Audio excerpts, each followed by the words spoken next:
8வது நாளையான இன்னைக்கு உரியது சம்பங்கி பூ, மருதாணி இலை. இந்த 2மே உங்களுக்கு தெரியும், ஒரு நறுமணம் இருக்கும், மனதை ஒருநிலைப்படுத்தும். இப்போ உங்களுக்கு படிக்கணும் அப்படின்னா மனம் ஒருநிலைப்பட்டு கவனமாக படித்தா தானே படிக்க முடியும். மனதை அலைபாய விட்டிங்கன்னா படிக்க முடியாது இல்லையா?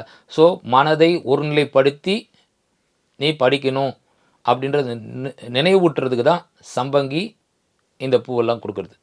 இன்றைக்கி உரிய நைவேத்தியம் பார்த்தீங்கன்னா பால் பாயாசம், அவல் பாயாசம், இது மாதிரி அவல், கல்கண்டு எல்லாமே ஒயிட் கலரில் இருக்கிறது நல்லது. சரஸ்வதிக்கு அப்படின்ற இல்லை, இன்றைக்கான கலர் வேறு. ஒயிட் கலரில் வந்து பிரசாதம் தான் இருக்கணும்.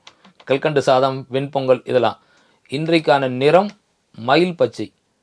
மயில் பச்சைன்னு ஒன்று உங்களுக்கு ஒன்று ஞாபகம் வரணும். ஏன் இந்த கலர் தராங்க? மயில்கிட்ட ஒரு குணம் உண்டு, எதையும் முன்கூட்டியே யூகிக்கும். அதாவது மழை வரதுக்கு முன்னாலே அதுக்கு தெரியும், தொகை விரித்து ஆடும். இது வந்து சயின்டிஃபிக்கலாக அதுக்கு வந்து அந்த கிளைமேட் மாறும்போது தெரியும் அப்படி இருந்தாலும், ஆனால் முன் உணர்திறன் இருக்கு இல்லையா? நாமும் நம்ம வாழ்க்கையில் நம்ம ஒரு ஸ்டெப் வைக்கிறோன்னா அடுத்து என்ன வரலாம், அடுத்து வரக்கூடியது என்னவா இருக்கும், அதை முன்கூட்டியே யூகிச்சு முன்கூட்டியே திட்டமிட்டு செயல்பட்டோன்னா நம்ம வாழ்க்கையில் இருக்கிற தடையை கடந்து இதுக்கு மேலே இருக்க இன்னொரு படிக்கு போக முடியும். 8 படி வந்துட்டோம், 9வது படிக்கு போகணும் இல்லை. ஸோ முன்கூட்டி முன் உணர்திறனை நம்ம வளர்த்துக்கணும் அப்படின்னு சொல்கிறது தான் இந்த கலர். இந்த 8ஆம் நாளைக்குரிய பலன் சுறுசுறுப்பு கிடைக்கும். ஏன்னா யார்கிட்ட ஊக்கம் இருக்கோ, சுறுசுறுப்பு இருக்கோ, அவங்க தான் முன்னேற முடியும். 8ஆம் நாளைக்குரிய பலன் சுறுசுறுப்பு இருக்கும்.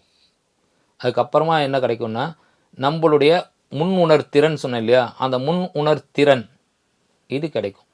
இது கிடைச்சா, ரெண்டும் கிடைச்சா நம்ம வாழ்க்கையில் மேல் படிக்க போக முடியும். இன்றைக்குரிய பழம் பார்த்தீங்கன்னா திராட்சை. திராட்சை எதோ சொல்லுது, முன்னுணர்திறன் ஒன்று சொன்னேன் இல்லையா, அதே தான். இப்போ நம்ம ஒன்று செய்ய போகிறோம் அப்படின்னா அந்த செயலால் பலன் கிடைக்குமா கிடைக்காதா? நிறைய எட்டி எட்டி பார்த்துச்சான், திராட்சை பழம் கிடைக்கலன்னு விட்டுட்டு போயிடுச்சுல, இது புளிக்கும்னு சொல்லிட்டு. அதே மாதிரி நம்ம ஒரு செயலை செய்ய போகிறோம், இந்த செயலை செஞ்சால் எனக்கு பலன் கிடைக்குமா கிடைக்காதா? அதுவே தெரியாமல் நம்ம அதை செஞ்சுட்டு பலன் கிடைக்கலன்னு எப்படி சொல்ல முடியும்?